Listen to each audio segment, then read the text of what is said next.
वहां पहुंच सकते हैं, जिसका नाम है कैलाश पर्वत। इन्हीं लोगों के माध्यम से पहुंच सकते हैं हम वहां पर जहां से आदिनाथ भगवान मुक्त हुए थे और मोक्ष की ओर प्रस्थान किए थे। क्योंकि हम लोगों के पास कोई प्लेन नहीं है, कोई हेलीकॉप्टर नहीं है, कोई चार्टर प्लेन भी नहीं है जिसके माध्यम से मोक्ष की यात्रा कर सके, मोक्ष की स्थल की ओर जा सके। क्योंकि हमारे पास कैलाश पर्वत पर इतना हिमपात होता है, हम लोग जाते हैं बद्रीनाथ आदि, लेकिन बद्रीनाथ मूल स्थान नहीं है। मूल स्थान तो और भी उससे आगे है। बद्रीनाथ में तो मूल नायक जो बैठे हैं वो आदिनाथ ही भगवान है। हम लोग उनको क्या बोलते हैं, क्या बोलते हैं? वहां पर जो रहते हैं उनको बद्री विशाल बोलते हैं। लेकिन मूल में किसी भी संप्रदाय में कोई भी भगवान पद्मासन नहीं है। वैष्णव दर्शन में भी जाओगे तो पद्मासन प्रतिमा मिलती है तो ओनली जैन मूर्तियों के अंदर मिलती है। ऐसे मूल नायक हमारे आदिनाथ भगवान विराजमान है। ऐसे कैलाश पर्वत की वंदना करने के लिए हमारे बीच में ऐसे संत शिरोमणि आचार्य गुरुदेव श्री विद्यासागर जी महाराज के आज्ञानुवर्ती से समय मिले हैं, जिनकी कृपा हमारे ऊपर बरसती है। और बिल्कुल आज ऐसा ही मौसम लग रहा है जैसे साक्षात हम कैलाश की वंदना करने निकले हैं। मैं पूज्य महाराज जी के चरणों में आप सबकी ओर से, अपनी ओर से बारंबार नम्र नमस्कार करते हुए प्रार्थना करता हूं कि महाराज जी हमारे पास इतनी सामर्थ्य नहीं है, इतनी हम सक्षम नहीं है कि हम साक्षात कैलाश की वंदना कर सके। एकमात्र हमारे पास अगर कोई माध्यम है तो वो आपके चरण है और आपका ही सानिध्य है, जिसके माध्यम से हम साक्षात कैलाश की वंदना कर सकेंगे। जो लोग बाहर यत्र तत्र घूम रहे हैं, चाहे नाश्ते की चुस्की में डूबे हुए हैं, आ जाइएगा, क्योंकि करोड़ों रुपए भी खर्च करोगे तो कैलाश की वंदना नहीं कर पाओगे।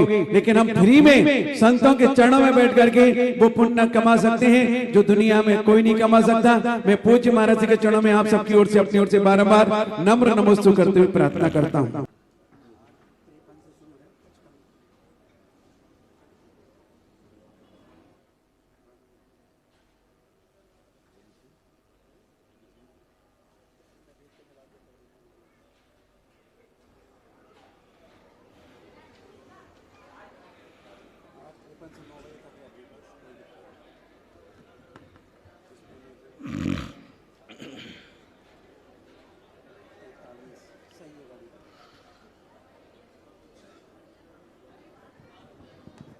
आप लोग अब गैस का विकल्प छोड़ दो, बैठ जाओ।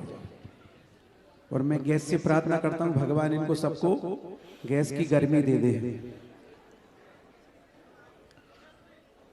जय श्री ओम नमः सिद्धेभ्यः, जय श्री ओम नमः सिद्धेभ्यः, जय श्री ओम नमः सिद्धेभ्यः। सर्वमंगलमांगल्यं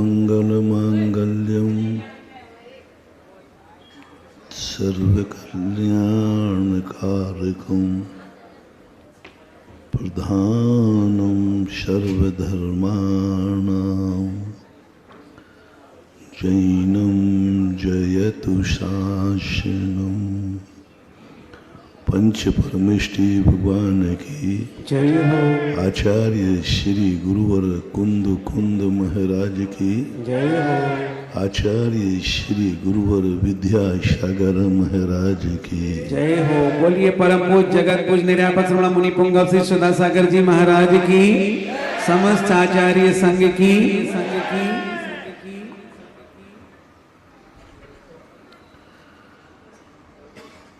जीवन को जब कोई लक्ष्य बना लेता है कि हम जिस रास्ते पर चल रहे हैं वह रास्ता किसी मंजिल पर ख़त्म करूँगा, जब तक मंजिल नहीं मिलेगी हम चलते रहेंगे। सुख की एक झलक व्यक्ति को संपूर्णता का संकल्प करा देती है। ज्ञानी व्यक्ति को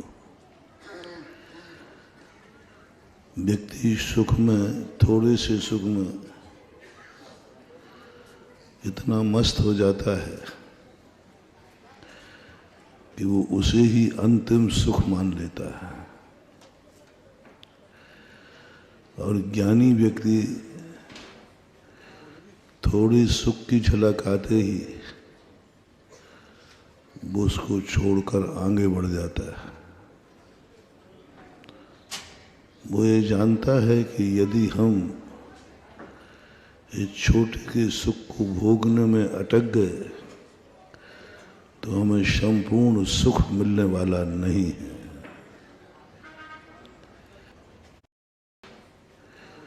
थोड़ी सुख की झलक आते ही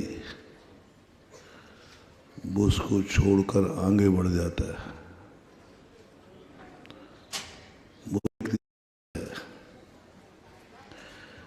कि वो उसे ही अंतिम सुख मान लेता है। और ज्ञानी व्यक्ति थोड़ी सुख की झलक आते ही वो उसको छोड़कर आगे बढ़ जाता है। वो ये जानता है कि यदि हम इस छोटे के सुख को भोगने में अटक गए तो हमें संपूर्ण सुख मिलने वाला नहीं है। और संपूर्ण सुख यदि हम प्राप्त नहीं कर पाए तो पुनः हम दुख की तरफ चले जाएंगे। दीक्षा लेता है कोई मुमुक्षु, सारे सुखों को छोड़ के लेता है, दुखों को छोड़ के नहीं। दुखी होकर दीक्षा नहीं ली जाती, दुखों से घबराकर दीक्षा नहीं ली जाती। अशुभ कर्म के उदय में दीक्षा नहीं ली जाती। सुख से घबरा करके, सब तरफ का सुख हो और उस सुख को छोड़ने का भाव आवे, तब वह व्यक्ति मुमुक्षु कहलाता है, मुनि कहलाता है। दुख को छोड़ करके तो दुख से तो सब भागते हैं, मिथ्या दृष्टि भी भागता है, दुख कौन चाहता है, लेकिन सुख से भागो। जो सुख तुमने समझ रखा है पंच इंद्रियों के विषयों का, खान पान का, सर्दी गर्मी का, ये सुख को छोड़ने का भाव भी आए तो समझ लेना तुम्हारा कुछ भला होने वाला है।